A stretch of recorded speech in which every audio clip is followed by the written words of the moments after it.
başı düşüp məktəbimizə, sevinç dolu səs var hər bir sinifdə.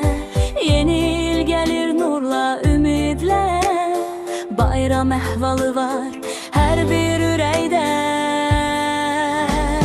161 ailəsi biz, mehriban səmimi, məktəbimiz bir sevgi ünvanı kimi.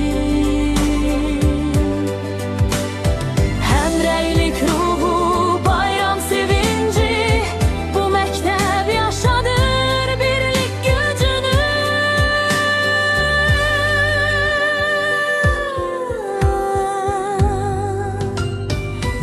Müəllimlərimiz nur saçan çıraq, birlik yollarında bizə dayaq. Hərləy mehriban, qayğı keşana, uğura aparır hər addım, hər vaxt. 161 ailəsiyik biz, mehriban səmimi, məktəbimiz bir sevgi ünvanı kimi. Həmrəylik ruhu, bayram sevinci, Bu məktəb yaşadır birlik gücünü. Dünya Azərbaycanlıları bir olur bugün. eyni dil, eyni ürək, eyni düşün.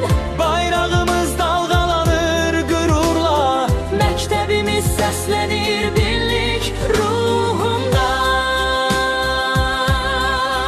şagird müəllim, rəhbərlik bir yerdə. Sevgi var bu evdə, məktəb deyil ailə. Gələcək bizimlə qurulur sabah, birlikdə gütlü işıqlıdır yolumuz. Hər an